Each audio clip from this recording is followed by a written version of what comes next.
오늘은 세상을 변화시킨 무명의 그리스도인이라는 제목으로 하나님 말씀을 증거하도록 하겠습니다.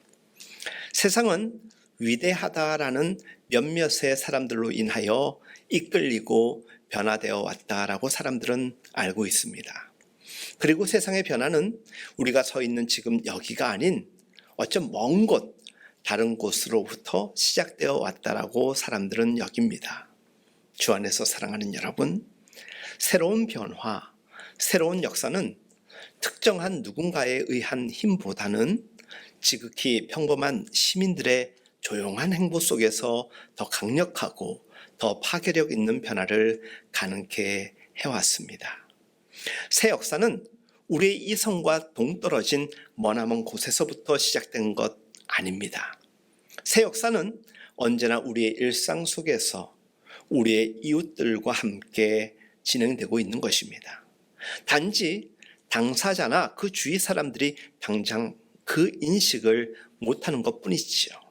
우리가 매일의 삶을 순간순간 진지하게 살아가야 할 까닭이 바로 여기에 있습니다. 우리도 인식하지 못하는 가운데 우리의 삶이 우리 하나님의 인도하신 가운데서 새로운 역사의 전환점을 이룰 수도 있고, 안타깝게도 그 반대의 경우도 가능할 수 있습니다. 성경에 증인된 사람들을 한번 이야기해 보고자 합니다. 미디안 광야에서 40년 동안 고작 양치기나 하던 80세 노인 모세를 우리가 눈여겨보겠습니다. 하나님의 명령을 쫓아 이집트로 향해 가던 광경을 한번 머릿속에 그려보시기 바랍니다. 미디안 광야에서 이집트는 약 300km 떨어진 아주 먼 거리입니다. 그 먼 거리를 걸어가는 동안 그 길 위에서 모세는 아주 많은 행인들을 마주쳤을 것입니다. 그 행인들 중에서 어느 한 사람이라도 그 모세를 통해 이제부터 전개될 출애굽의 대역사를 예측했던 사람들이 있었을까요? 지나가는 사람들은 모두 하나같이 모세를 그저 평범한 늙은 노인으로밖에 더 보았을 거였습니까? 아니, 모세 자신인들 새로운 시대의 사명자로 그가 쓰임받고 세움받았다라는 것까지 생각하고 있었겠습니까? 가진 거라고는 마른 지팡이 하나밖에 없는 자신이 당시 세계 최고의 막강한 전력을 지닌 이집트의 파라오로 대상으로 하여 승리를 거두고 자기 민족을 해방시키고 심지어 자신 앞에서 홍해가 갈라지고 반석에서 생수가 솟아나는 강물처럼 터져나오는 그와 같은 일들의 현장에 있을 줄이야 예상이라도 했겠습니까? 또 한 사람을 우리가 지켜보겠습니다. 그리스도인들을 색출하기 위하여 연행하기 위하여서 사울이라는 사람은 예루살렘에서 213km나 떨어진 다마스쿠스로 찾아가고 있었습니다. 그러나 바로 그 길 위에서 주님의 빛에 사로잡히게 되었고 사울은 시력을 잃게 됩니다. 조금 전까지만 하여도 기세등등하던 사울은 겨우 남의 손에 이끌려서 다마스쿠스 성 안으로 들어가게 됩니다. 그때 사울을 본 다마스쿠스 성 사람들이 그를 불쌍한 맹인으로만 여기지 않았겠습니까? 사울 자신 역시 자신이 쓴 글이, 자신이 전하고자 하였던 말씀이 신약 성경의 일부가 될 정도로, 심지어 더 나아가 그가 위대한 사도 바울로 사람들에게 기억될 것을 예상이라도 하였겠습니까? 모세나 사울이나 그들 시대의 새로운 변화, 새로운 역사는 그들과 무관한 것이라고 그들은 알고 있었을 것입니다. 바로 그들의 삶 자체가 그럼에도 불구하고 하나님이 쓰시는 역사가 되었습니다. 하나님은 그 새로운 역사의 중심에 그들 스스로도 모르는 가운데 믿음의 여정 가운데서 진행하고 계셨던 것입니다. 예수님께서는 평소 기도의 처소로 삼으셨던 감람산에서 하늘로 승천하시지요. 그 감람산에서 삶의 현장인 예루살렘으로 되돌아온 제자들에 대하여서 오늘 본문 12절로부터 15절 말씀은 이렇게 증언하고 있습니다. 제자들이 감람원이라 하는 산으로부터 예루살렘에 돌아오니, 감람산에서 예루살렘 마을로 돌아왔다라는 것입니다. 이 산은 예루살렘에서 가까워 안식일에 가기 알맞은 길입니다. 들어가 그들이 유하는 다락방으로 올라가니 그들이 유하였다. 그들이 늘 거하였던 곳이란 뜻이겠지요. 그곳으로 올라가니 베드로, 요한, 야고보, 안드레와 빌립, 도마와 바돌로메, 마테와 및 알페오의 아들 야고보, 셀로신 시몬, 야고보의 아들 유다가 다 거기 있어 우리가 익히 들었던 유명한 성경의 사람들이라고 볼 수가 있습니다. 또 여자들과 예수의 어머니 마리아와 예수의 아우들과 더불어 마음을 같이하여 오로지 기도에 힘쓰더라. 무엇에 힘썼다? 다른 거 없습니다. 기도에 힘썼다라는 것입니다. 모인 무리의 수가 약 120명이나 되더라. 그때 베드로가 그 형제들 가운데서 일어서서 이르되, 우리가 다 읽진 않았지만 말씀을 전하였겠지요.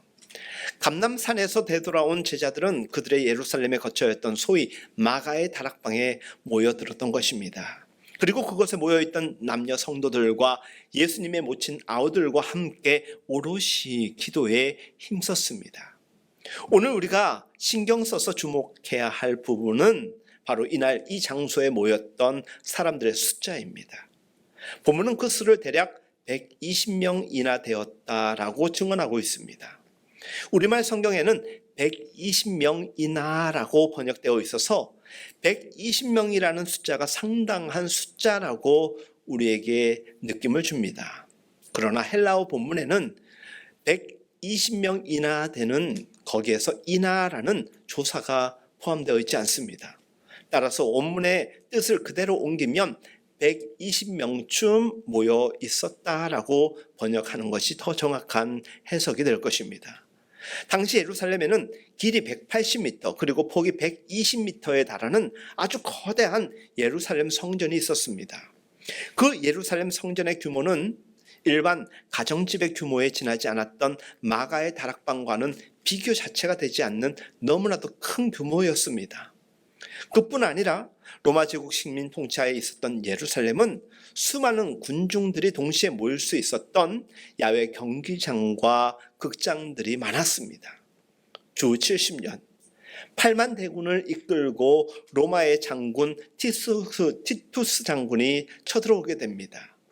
이때 예루살렘과 예루살렘 성은 철저히 초토화되는 비극을 맞이하게 됩니다.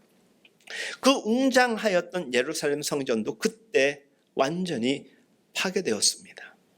바로 그때의 통역관으로 참여하였던 역사가 요세푸스는 그때 예루살렘에서 죽었던 사람들이 무려 110만 명이라고 이야기하였고 로마로 노예로 끌려간 사람만 하여도 10만 명이 넘었다라고 증언하였습니다. 그로 인해 당시 예루살렘 성이 얼마나 큰 성읍이었는지 우리는 이 기록들을 통하여서 알 수가 있는 것이지요. 따라서 마가의 다락방에 모여있던 120명이라는 숫자 그 자체는 그리 큰 숫자가 아니라는 것입니다. 볼거리가 많지 않던 그 시대, 구경거리만 있는 곳이라면 수많은 사람들이 모여들기 시작하였습니다. 어디든 이보다 훨씬 더 많은 사람들의 무리와 또 모임들이 즐비하였다라는 이야기입니다.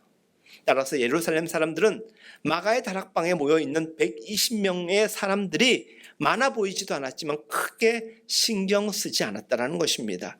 대수롭게 여기지 아니하였던 모임이라는 것입니다. 그들이 그곳에서 어떤 내용의 기도를 하였는지는 더더욱 관심이 없었을 것입니다. 이곳에서 기도하던 120명의 성도들 역시 앞으로 자기들의 이 모임을 통하여서 얼마나 엄청난 일이 전개될 것인지 그 누구도 모르고 있었을 것입니다. 게다가 이 자리에 모여있는 120명 가운데 이름이 밝혀져 있는 아주 극소수의 예수님의 제자들 외에는 나머지 대부분은 그 어떤 이들에게도 이름조차 알려지지 아니한 무명의 존재들이었습니다. 그들이 예수님을 믿고 하나님을 섬기는 삶을 살고 있었을 뿐입니다.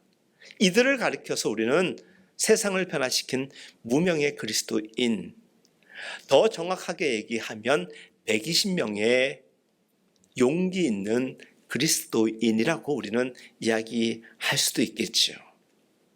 그 무명의 존재들이 마가 다락방에 모여 힘써 기도하는 바로 이 순간의 때부터 실은 세계의 역사는 새로워지고 있었던 것입니다.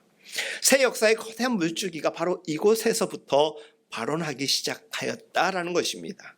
제자들의 삶과 전혀 무관한 전설 속에서나 아니면 그 어떤 특정한 곳에서 강력한 무리들이 있는 곳에서 일어날 만한 변화가 아니라는 것입니다. 하나님의 역사는 그 어느 곳이 되었든 하나님을 사랑하고 하나님의 이름을 부르며 여호와를 경외하며 여호와의 역사를 신뢰하는 사람들을 통하여서 진행되고 있음이 매우 중요한 우리의 믿음의 접촉점이 될 것이고, 바로 그곳이 그 당시에는 마가의 다락방이었다라는 것입니다. 그리고 거기에 120명쯤 되는 사람들이 모여 오롯이 기도에 힘쓰고 있었다는 것이지요. 세계의 역사는 로마 제국의 황제 황궁이 아니라 로마 제국 변방일지라도 예루살렘 마가의 다락방에서 새로운 정기를 맞이하고 써내려가고 있었던 것입니다. 그럼에도 이 자리에 있는 사람들은 그 사실을 그 당시에 인식하지 못하고 있었습니다. 예루살렘 사람들도 지금 그 마가의 다락방에서부터 어떠한 엄청난 일이 일어나고 있는지 전혀 눈치채지 못하고 있었던 것입니다. 이름은 밝혀지지 않았던 사람들입니다. 무명의 존재였습니다. 보잘것없는 존재들이었음에도 불구하고 단지 이들은 진정한 그리스도인이었습니다.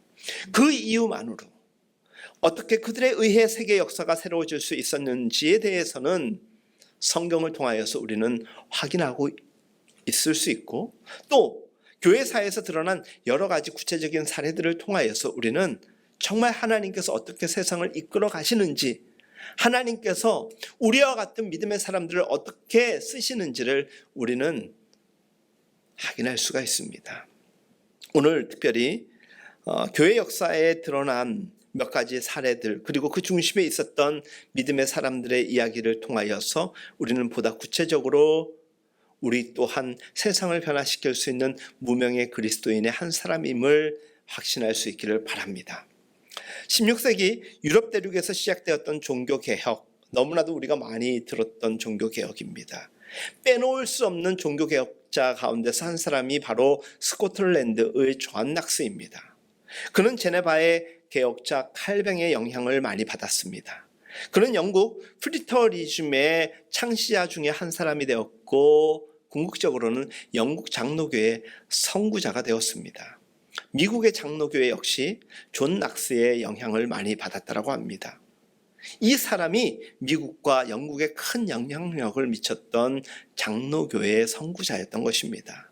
그런데 그 존 낙스를 개혁자의 길로 접어들게 만들어 주었던 사람은 이름이 전혀 밝혀지지 않은 도미니크 수도회의 한 수도사였습니다. 바로 그가 강론하였던 그 말씀에 대하여서 그가 듣고 기독교의 본질에 대한 바른 이해를 통하여서 그는 믿음의 눈꺼풀이 벗겨지기 시작한 것입니다. 모든 그리스도인들이 존 낙스와 같은 위대한 개혁자가 될 수는 없습니다. 그러나 존 낙스처럼 위대한 개혁자가 될지도 모를 누군가의 눈에 의하여서 그릇된 신앙의 눈꺼풀이 벗겨지게 되면, 그래서 한 명의 도미니크 수도의 수도사의 역할을 할 수만 있다라면 그를 통하여서 위대한 하나님의 일꾼들은 또한 배출되는 것이죠. 저는 우리가 존 낙스와 같은 위대한 종교 개혁자는 아니더라도 그 수도사처럼 자신의 삶의 자리에서 묵묵히 하나님의 말씀을 연구하고 묵상하는 가운데 그 진리의 말씀을 전한다라면 그것 또한 하나님께서 쓰시는 가장 위대한 사역이 될 줄을 믿습니다. 19세기 찰스 스펄전은 영국이 낳은 우리 모두가 아는 너무나도 유명한 세계적인 설교자입니다. 지금부터 무려 150년 전에 그의 설교를 듣기 위하여서 매번 15,000명이 넘는 사람들이 그가 말씀을 전하는 곳으로 운집하였다고 합니다. 마이크도 없던 시절에 10,000명이 넘는 사람들이 모여 하나님께 예배하였고 말씀을 들었다라는 것, 이것은 참으로 큰 숫자입니다. 원래 스펄전은 목사의 아들로 태어났습니다. 하지만 그는 잉글랜드의 벽촌에서 사춘기를 거치는 동안에 깊은 신앙의 해이에 빠져들었습니다. 어느 날 저녁에 시골 작은 교회의 예배당에 예배를 드리기 위하여서 참석하게 됩니다. 그날 눈보라가 너무 심하게 몰아칩니다. 설교하러 오기로 하셨던 목사님이 그 눈보라와 눈으로 인하여서 참석하지 못하게 되었고, 끝내 목사님 없이 회중들은 예배를 드릴 수밖에 없었습니다. 할 수 없이 회중석에 앉아있던 한 교인이 강단에 올라가서 대신 말씀을 전하게 됩니다. 그 설교가 놀랍게도 스펄전의 마음을 불을 질러버렸습니다. 그리고 그것을 계기로 그는 수없이 많은 사람들을 회심시키는 세기의 설교자, 세계적인 전도자가 되었던 것입니다. 모든 그리스도인들이 찰스 스펄전과 같은 세기의 설교자, 세기의 전도자가 될 수는 없습니다. 그러나 혹 찰스 스펄전과 같은 위대한 인물이 될지도 모를 신앙의 해이에 빠져있는 누군가에게 하나님의 말씀을 전해줄 수 있는 전도자요, 또 말씀의 증인은 될 수가 있지 않겠습니까? 그래서 우리가 일상의 삶의 자리에서 우리의 지인이 되었던 주변에 있는 사람들에게 하나님의 말씀을 전하는 것, 그리고 그리스도인의 본분을 다하는 것은 매우 귀한 일이고, 그와 같은 증인, 증거자, 전도자의 삶으로 인하여서 하나님의 놀라운 일들이 일어날 수 있다는 것을 우리는 꼭 기억해야 될 것입니다. 18세기 감리교를 창시했던 존 웨슬리, 본래 영국 성공회의 목사였습니다. 그의 나이 32살 때 그는 미국 선교를 위하여서 대서양을 건너 미국에 도달하게 됩니다. 그러나 결과는 무참한 실패였습니다. 그에게 돌아온 것은 깊은 좌절과 무력감뿐이었습니다. 그는 어쩔 수 없이 다시 영국으로 철수하기로 작정합니다. 참담한 심정으로 대서양을 건너던 중에 설상가상으로 그가 탄 배는 폭풍우를 만나게 됩니다. 폭풍 속에서 통제력을 상실한 배에 타고 있던 승객들은 어쩜 모두가 하나같이 죽음과 절망의 공포에 빠져들게 됩니다. 그런데 그가 배의 한 구석에서 아주 낯선 광경을 보게 됩니다.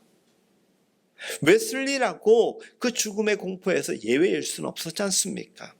그도 마음 둘 곳 없고 몸 둘 곳 없어 이리저리 배 안에서 방황하고 있는 가운데서 그는 놀라운 광경을 목도하게 된 것입니다. 폭풍 속에서 요동치는 그 공포의 뱃속에서 마치 아무 일도 없다는 듯이 명명의 청년들이 태연하게 기도하며 찬양하고 있는 모습을 발견하게 됩니다. 누군가 기억나고 생각나는 사람이 있지요. 그 태풍 속에서 동일한 그 위기 가운데서 잠을 주무시던 예수님이 생각나지 않습니까? 그들은 모라비안 형제 단원들이었습니다. 모라비안 형제 단이라는 것은 지금의 체코인 보헤미아의 개혁자 존 후스의 신앙을 계승하여서 보헤미아의 동부 모라비아라는 지방에서 결속된 신앙 단체입니다. 극심한 로마 카톨릭의 박해로 인하여서 모라비안 형제들은 온 사방으로 흩어지게 됩니다. 그 흩어진 이들이 그래도 삶을 이어갈 수 있었던 것은 독일의 진젠도르프 백작의 후원이 있었기 때문에 가능하였습니다. 그의 후원을 통하여서 그들은 재결집하게 되었고 왕성한 전도활동과 신앙활동을 이어가고 있었던 것입니다. 그런 그들이 폭풍 속에서 태연히 기도하고 있었던 것입니다. 그 모습을 목도한 웨슬리는 충격과 영적 수치심을 안게 되었다라고 그의 전기에서 이야기하고 있습니다. 그들의 모습이 웨슬리로 하여금 참 신앙인의 자세가 어떤 것인지, 믿음이 그 마음에 있는 사람들은 그와 같은 위기 속에서 어떠한 모습을 띠게 되는지를 보여주고 또 그는 발견하였던 것입니다. 그들의 모습에 비춰볼 때 두려움에 사로잡혀 벌벌 떨기만 했던 자기 자신이 감히 하나님을 믿노라라고 고백하는 그 자체가 영적 수치로 느껴졌던 것입니다. 웨슬리는 영국으로 돌아온 뒤 신앙인의 참 자세를 다시 한번 가다듬게 됩니다. 그는 영국에 있는 모라비안 형제 단원들과 접촉하게 되지만 배에서 만났던 그 모라비안 그 형제들의 모습과는 사뭇 다르기 때문에 그는 애써 독일로 건너가서 그들을 후원하였던 진젠도르프 백작을 만나게 됩니다. 그리고 그로부터 많은 것을 듣고 배우게 됩니다. 웨슬리의 회심과 새 출발에 모라비안 형제 단원들이 결정적인 역할을 하였습니다. 제가 모라비안 형제 단원들이라고 이야기하였지 그의 이름이 누구인지는 말씀을 드리지 못하고 있습니다. 왜 그렇습니까? 누군지 이름이 기록되어 있지 않기 때문에 그렇습니다. 무명의 그리스도인이었던 것입니다. 오늘날 150만 명의 감리교인이 하나님을 믿고 신앙생활을 할 수 있도록 감리교를 시작하였던 이가 바로 웨슬리 목사입니다. 그에게 영감을 주었고 새로운 도약에 도전을 주었던 사람들은 무명의 모라비안 형제단 단원들이었던 것입니다.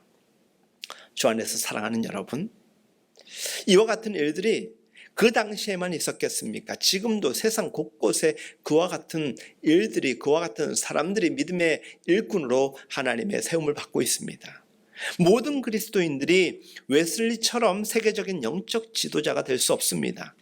그러나 웨슬리처럼 참된 신앙인의 자세를 알지 못하는 청년들 앞에서 바른 신앙을 본을 보여주는 한 명의 모라비안 형제 단원은 될 수 있는 것 아니겠습니까? 존 낙스를 위대한 개혁의 길로 접어들도록 영향을 미쳤던 수도사, 폭설이 내리는 밤 스펄전의 마음속에 불을 질렀던 잉글랜드 시골의 시골교회의 한 교인, 웨슬리의 회심과 새 출발에 결정적인 영향을 미쳤던 모라비안 형제 단원들, 모두 이름이 밝혀지지 아니한 익명, 무명의 그리스도인들이었다라는 공통점을 가지고 있습니다. 또 하나의 공통점을 우리는 발견할 수 있었습니다. 무엇입니까?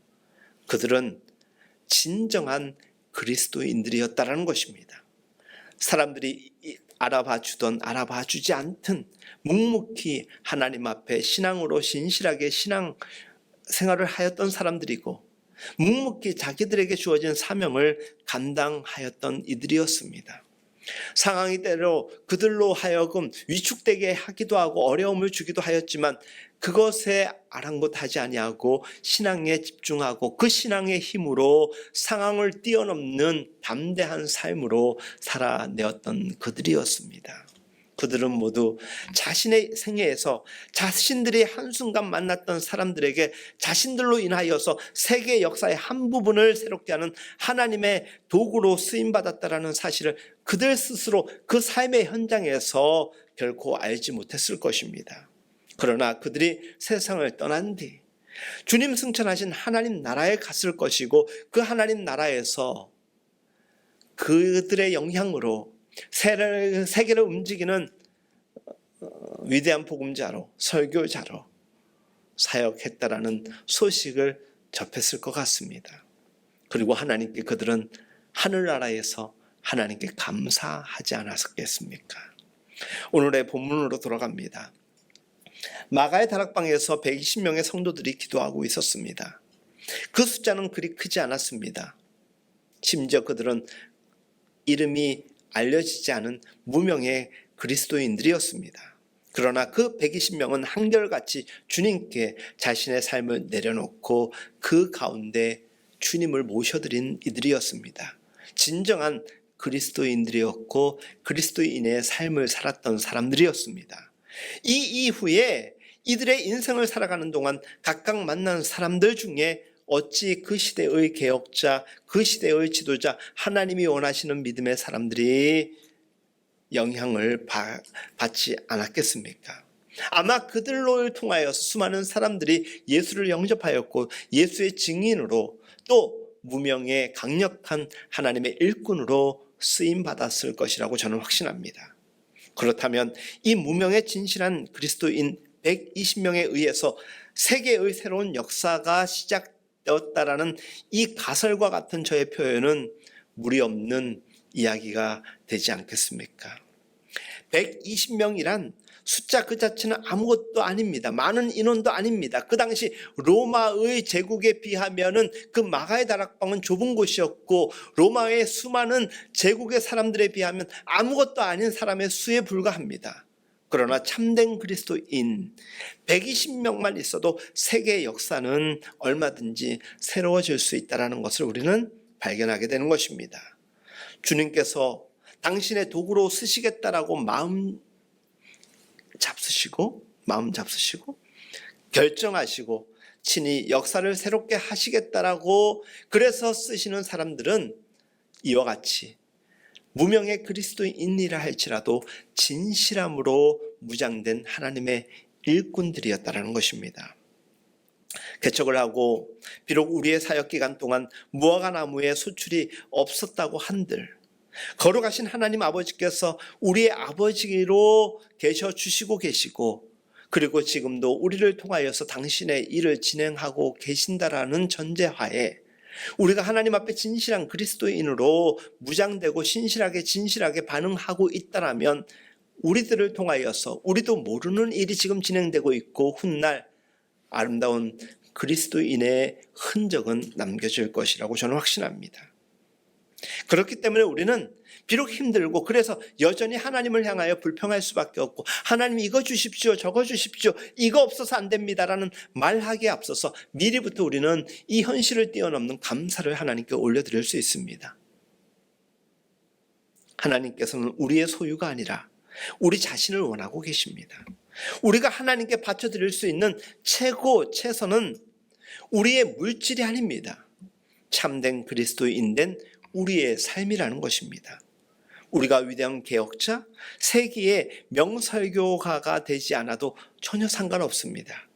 남에게 전혀 돋보이지 않아도 일평생 무명의 존재로 살아간다 해도 전혀 문제될 일이 없습니다. 매 순간순간마다 신실하게 참된 그리스도인으로 살아가면 될 일입니다. 그때 하나님께서는 우리를 통로로 삼아서 하나님께서 필요로 하시는 하나님의 일들을 진행하시고 하나님의 일꾼들을 불러내실 것입니다. 생각해 보십시오. 스펄전 앞에서 말씀을 전하였던 그 시골교회 어느 성도의 그 쓰임을 어찌 스펄전에게 은혜를 끼칠 수 있고 그가 위대한 사역자로 세움받는 계기가 될 수 있었을 것이라고 그 당사자는 전혀 생각하지 못했을 것입니다. 그는 하나님께 받은 감동을 아마 그 참석하기로 하셨던 목사님 대신 전하였을 뿐입니다. 믿음의 간증과 같은 것이 아니었을까 생각해 봅니다. 그것이 큰 영향력이 되었던 것입니다. 우리가 말하는 한마디 한마디, 우리가 전하는 메시지, 복음과 구주에 관련된 이야기가 누구의 삶을 변화시키고 누군가를 통하여서 위대한 일을 만들어갈 수 있다는 것입니다.